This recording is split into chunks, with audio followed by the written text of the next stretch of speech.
Assalamualaikum warahmatullahi wabarakatuh. Kami dari kelompok 6 akan mempresentasikan jurnal ilmiah kami yang berjudul Penyemprot Pestisida Otomatis Berbasis IoT, yang beranggotakan yang pertama Muhammad Ado Putranto dengan NIM D400210049, lalu ada Salman Gigi Alfarizi dengan NIM D400210058, dan saya sendiri Abdillah Halid dengan NIM D400210045. Mulai dari abstrak, negara Indonesia adalah negara dengan iklim tropis. Iklim tropis hanya memiliki dua musim, yaitu musim hujan dan musim kemarau. Iklim tropis cocok untuk aktivitas pertanian. Sektor pertanian di Indonesia saat ini masih menjadi ruang untuk rakyat kecil. Kurang lebih 100 juta jiwa atau hampir separuh dari jumlah rakyat Indonesia bekerja di sektor pertanian. Mayoritas masyarakat Indonesia yang bermata pencaharian sebagai petani adalah sebagai petani padi. Indonesia menempati posisi ketiga sebagai negara penghasil beras terbanyak di dunia dengan nilai produksi yang rata-rata sebesar 77,96 juta ton. Sehingga tidak dapat dipungkiri, Indonesia memiliki banyak lahan persawahan dan para petani yang mengelolanya. Walaupun nilai produksi yang sangat besar, para petani masih memiliki satu masalah berupa hama warang yang menyerang tanaman padi. Penyemprot pestisida memang dapat mengusir hama, tetapi kurang efektif dan efisien dalam prosedur pemakaiannya. Lalu ada pendahuluan. Mayoritas mata pencaharian warga Indonesia di kawasan pedesaan adalah sebagai petani padi. Padi yang memiliki nama latin Oryza sativa merupakan salah satu tanaman budidaya yang penting dalam kehidupan manusia ya, dan merupakan sumber makanan pokok yang dapat dikonsumsi oleh seluruh manusia di dunia, khususnya masyarakat Indonesia sendiri. Maka dari itu, padi merupakan sumber penghasil terbesar bagi petani karena hasil panen yang didapatkan dapat dijual ke seluruh wilayah Indonesia, bahkan dapat diekspor ke negara lain. Indonesia menempati posisi ketiga sebagai negara penghasil beras terbanyak di dunia pada tahun 2014 hingga 2018. Produksi padi di Indonesia rata-rata mencapai 77,96 juta ton, sekitar 10,28% total produksi padi di dunia. Selain produksinya yang tinggi, penelitian dan pengembangan tentang tanaman padi juga terus dilakukan. Hal tersebut dapat dilihat dengan banyaknya macam jenis tanaman padi yang ditanam oleh petani di Indonesia, seperti kualitas padi yang dihasilkan, mulai dari rasa, kepulenan, bau, warna. Bahkan saat ini tanaman padi tidak hanya dapat ditanam pada lahan yang tergenang air, namun ada juga yang dapat ditanam pada lahan kering. Salah satu permasalahan bagi petani padi adalah adanya hama warang yang menyerang tanaman mereka. Warang atau dengan nama ilmiah Vulgotoidea adalah jenis hewan yang menghisap cairan tanaman sebagai sumber makanannya. Menurut Dinas Pertanian Kabupaten Tetulagagung, terdapat 3 jenis hama warang, yaitu warang coklat, warang hijau, dan warang punggung putih. Perkembangan biak warang tergolong cepat sehingga jika salah satu area persawahan terkena hama ini akan sangat cepat menyebar ke area persawahan lainnya. Ciri-ciri tanaman padi yang terkena hama tanaman padi adalah menunjukkan gejala batang menguning, layu, dan mengering dalam waktu singkat. Gejala tersebut awalnya terlihat mengumpul pada lokasi tertentu dan membentuk lingkaran. Jika gejala tersebut telah muncul, maka petani harus segera menyemprotkan pestisida agar tidak menyebar ke seluruh area sawah. Karena jika hama padi telah menyebar ke seluruh area persawahan, maka hasil panen yang dihasilkan akan kurang maksimal hingga terjadi gagal panen karena tanaman padi tersebut mati. Untuk menjaga tanaman padi dari hama harus dilakukan pemberian pestisida secara teratur dan terjadwal. Salah satu cara untuk mengatasi masalah tersebut adalah menciptakan alat penyemprot pestisida otomatis berbasis Internet of Things atau IoT. Alat ini dapat menyemprotkan pestisida cair dengan jumlah dan jadwal yang telah diatur menggunakan microcontroller, serta dapat dinyalakan atau dimatikan oleh petani melalui aplikasi sederhana yang dapat diakses melalui perangkat pintar. Kemudian alat ini akan menyemprotkan pestisida ke seluruh area persawahan sesuai jadwal dan jumlah yang telah diatur. Alat ini akan bekerja terus-menerus jika telah diaktifkan agar dapat melindungi tanaman padi dari hama sehingga petani mendapatkan hasil panen yang maksimal.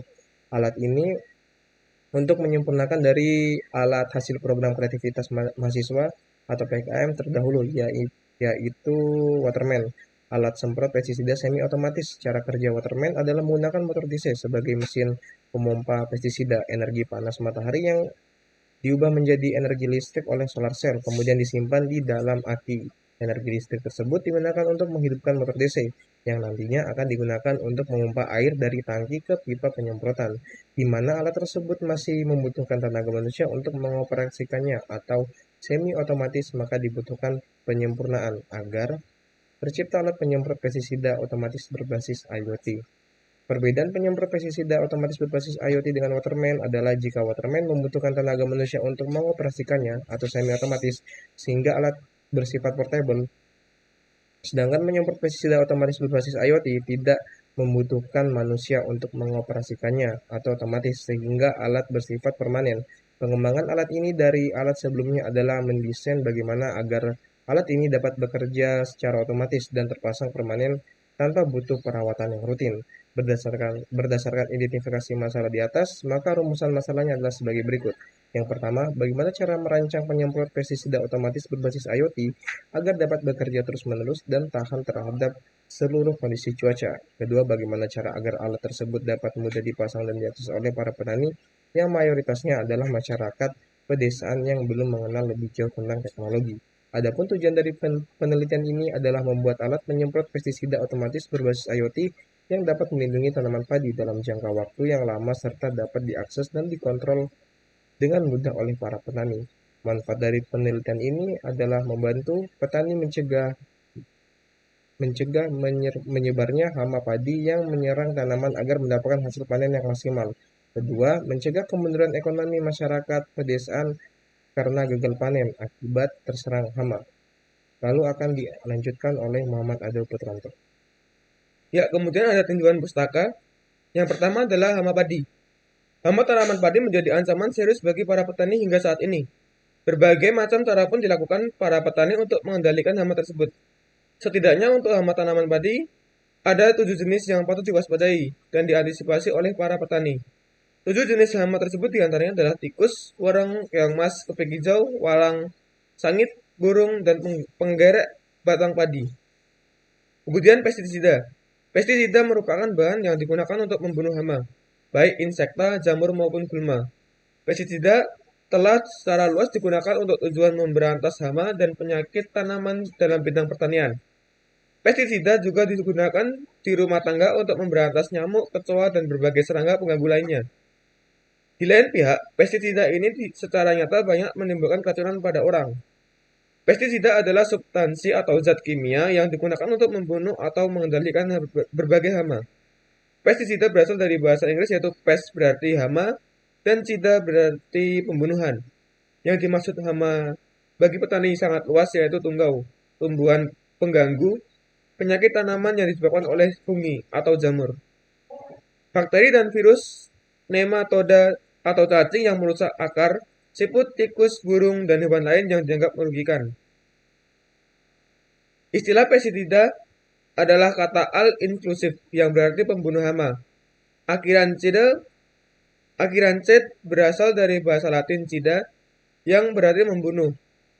Pestisida secara hukum diklarifikasikan sebagai racun ekonomi dan didefinisikan sebagai zat apapun yang digunakan untuk mengendalikan, mencegah, menghancurkan, atau mengurangi hama. Kemudian adalah sprayer. Penyemprotan merupakan cara aplikasi pestisida yang secara umum digunakan. Sekitar 75% dari seluruh pestisida di dunia diaplikasikan dengan cara disemprotkan. Alat penyemprot atau sprayer digunakan untuk mengaplikasikan bahan kimia aktif, mengendalikan hama penyakit yang terlarut dalam air ke objek semprot, atau daun, tangkai, dan buah. Dan sasaran semprot hama penyakit. Sprayer adalah alat atau mesin yang berfungsi untuk memecah suatu cairan, larutan atau suspensi menjadi butiran cairan, atau droplets, atau spray. Efisiensi dan efektivitas alat semprot ini ditentukan oleh kualitas dan kuantitas bahan aktif yang terkandung di dalam setiap droplet yang melekat pada objek dan sasaran semprot. Salah satu bagian sprayer adalah nozzle, yang menentukan karakteristik semprotan, seperti pengeluaran, sudut penyemprotan, lebar penutupan, pola penyemprotan, dan pola penyebaran yang dihasilkan. Nozzle dibuat dalam bermacam-macam desain. Setiap tipe butiran cairan yang khas dihasilkan oleh nozzle yang khas sesuai dengan kebutuhan. Kemudian adalah noda MCU ESP 8266. Jadi MCU adalah sebuah platform IoT yang bersifat open source, terdiri dari perangkat keras berupa sistem on-chip ESP8266 dari ESP8266 buatan Espressif System. Juga firmware yang digunakan, yang menggunakan bahasa pemrograman scripting Lua. Istilah node MCU secara default sebenarnya mengacu pada firmware yang digunakan daripada perangkat keras development kit. Node MCU adalah microcontroller yang sudah dilengkapi dengan modul WiFi ESP8266 di dalamnya dan dapat diprogram menggunakan software Arduino dengan bahasa pemrograman yang sama. Kemudian power supply. Satu daya atau power supply adalah sebuah perangkat yang memasok energi listrik untuk satu atau lebih beban listrik. Satu daya menjadi bagian yang penting dalam elektronika yang berfungsi sebagai sumber tenaga listrik, misalnya pada baterai atau aki. Pada dasarnya power supply ini mempunyai konstruksi rangkaian yang hampir sama, yaitu terdiri dari trafo, penyearah, dan penghalus tegangan. Power supply digunakan untuk mengubah tegangan bolak-balik atau AC menjadi tegangan searah atau DC, dengan nilai tegangan keluaran sesuai dengan kebutuhan perangkat yang digunakan. Kemudian relay. Relay adalah komponen dalam rangkaian elektronika yang berupa saklar atau switch untuk mengontrol sebuah rangkaian listrik dengan mengaktifkan saklar ataupun menonaktifkan kontak saklar. Komponen penyusunnya terdiri dari elektromagnet atau koil dan mekanikal atau perangkat saklar. Fungsi dari koil itu sendiri adalah sebagai alat penarik kontak poin agar dapat terhubung atau terputus sesuai dengan relay yang digunakan. Relay dapat berfungsi apabila terdapat aliran listrik ke dalam rangkaian.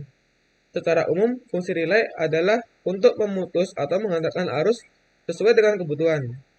Pada dasarnya, prinsip kerja relay menggunakan prinsip dasar elektromagnetik, di mana proses menggerakkan saklar bisa dikontrol sesuai kebutuhan. Dengan adanya fungsi relay itulah, maka proses pengaliran aliran arus listrik dengan tegangan rendah bisa menjadi aliran dengan tegangan yang lebih tinggi.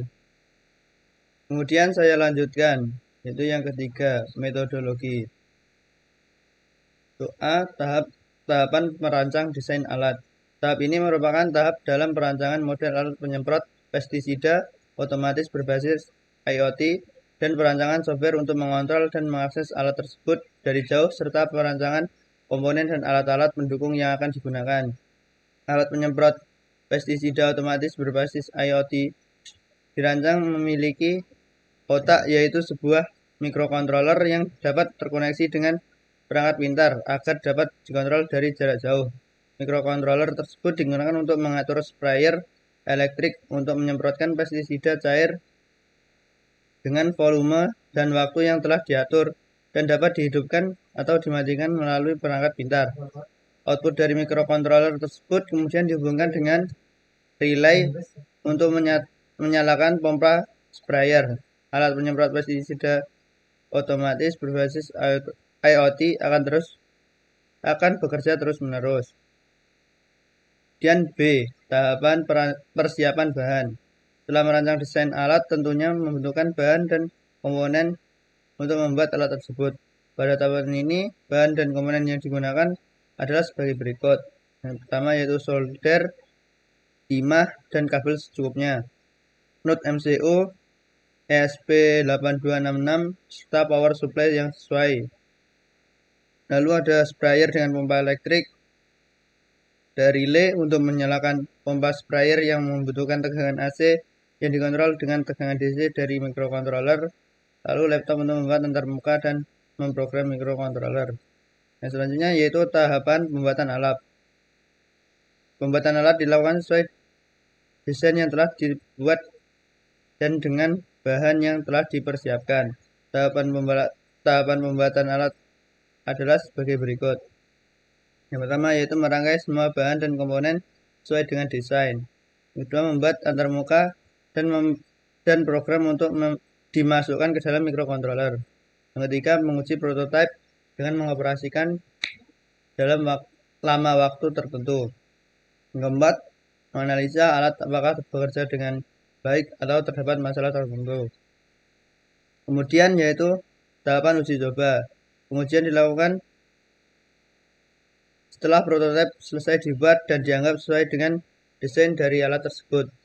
Uji coba dilakukan dengan mencoba beberapa pengaturan dari alat tersebut, kemudian mengamati apakah alat tersebut bekerja sesuai pengaturan yang diinginkan. Setelah mengetahui bahwa alat bekerja dengan baik, selanjutnya menguji lifetime dan ketahanan dari alat tersebut dan mengamati apakah dapat bekerja secara terus-menerus tanpa mengalami gangguan dan tahan terhadap segala cuaca. Untuk yang selanjutnya yaitu implementasi dan pengujian. Untuk yang pertama yaitu implementasi kebutuhan perangkat keras. Perangkat keras yang digunakan dalam pembuatan sistem penyemprot pestisida otomatis berbasis IoT menggunakan Node MCU SP8266 dapat dilihat pada tabel 1. Yaitu Node MCU ESP8266 dengan jumlah 4, kemudian power supply 5 volt 2 ampere, volume 2, kemudian relay 2 channel, jumlahnya 2, lalu ada selang air, serat 3/4, 20 meter, pompa jumlah 2, spray nozzle jumlahnya 5, dan tangki air 250 liter 1. Kemudian yang B yaitu implementasi kebutuhan perangkat lunak. Perangkat lunak yang akan digunakan dalam pembuatan alat penyemprot pestisida otomatis berbasis IoT menggunakan Node MCU ESP8266 adalah yang pertama yaitu sistem operasi menggunakan Windows 11, kemudian ada Arduino IDE, lalu ada Microsoft Office 2019 dan Android Studio. Lalu C, implementasi Node MCU ESP8266. Node MCU adalah microcontroller yang sudah dilengkapi dengan modul Wi-Fi ESP8266 di dalamnya dan dapat diprogram menggunakan software Arduino dengan bahasa pemrograman yang sama. Yang selanjutnya yaitu D, cara kerja alat. Microcontroller Node MCU ESP8266 yang tersimpan dalam buah box panel akan dikontrol oleh petani melalui handphone. Jika petani tersebut menekan tombol on, maka microcontroller memberikan sinyal kepada relay agar mengalirkan tegangan dari sumber listrik menuju pompa dengan lama waktu dan interval yang telah diatur. Selanjutnya pompa akan mengalirkan cairan pestisida dari tangki menuju spray nozzle melalui pipa. Jika petani tersebut menekan tombol off, maka microcontroller memberikan sinyal kepada relay agar memutus tegangan yang menuju ke pompa. Jadi pompa berhenti bekerja atau berhenti menyemprotkan cairan pestisida. Untuk yang E, yaitu pengujian Node MCU ESP8266. Tujuan dari pengujian Node MCU ESP8266 ini digunakan untuk mengetahui apakah program yang dibuat telah berhasil atau tidak jika dikompil menggunakan software Arduino IDE. Jika berhasil, maka akan muncul tulisan done compiling seperti pada gambar 6. Kemudian yang F yaitu gambaran model alat. Gambaran model alat penyemprot pestisida otomatis berbasis IoT ini terdiri dari gabungan beberapa komponen yang didesain seperti pada gambar 7. Lalu yang G, kelebihan dan kelemahan sistem. Sistem penyemprot pestisida otomatis berbasis IoT memiliki beberapa kelebihan dibanding dengan alat serupa atau alat pendahulunya yang belum memakai sistem berbasis IoT. Kelebihan tersebut antara lain yaitu 1. Petani tidak perlu bersusah payah dalam menyemprotkan pestisida karena proses penyemprotan cukup dikontrol melalui handphone di pinggiran sawah. Kedua yaitu proses penyemprotan lebih efisien karena sprayer dipasang secara merata dengan jangkauan semprot yang telah diperhitungkan. Sedangkan kelemahan dari sistem yang telah dirancang adalah radius pengontrolan yang tidak begitu luas, hanya dapat dikontrol di area sawah, serta biaya alat dan operasional yang tergolong tinggi. Ya, kemudian saya lanjutkan. Yang terakhir adalah penutup. Yang pertama adalah kesimpulan. 1. Node MCU ESP8266 dapat digunakan sebagai microcontroller sekaligus dapat digunakan untuk kontrol jarak jauh karena terintegrasi dengan Wi-Fi. Anjir. Kok gini ya? Langsung aja sekian presentasi dari kami. Orang kan penutupnya urung, Cuk. Langsung. Siap. Cok, berapa menit itu, Cok? Ora, iki paling ntar terdiri 20-an. Ya, kemudian saya lanjutkan. Yang terakhir adalah penutup. Kesimpulan. 1.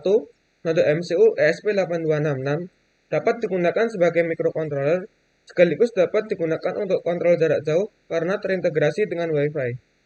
2. Modul relay dapat digunakan sebagai saklar untuk listrik bolak-balik dalam skala besar yang dapat dikontrol dengan arus kecil yang berasal dari microcontroller. 3.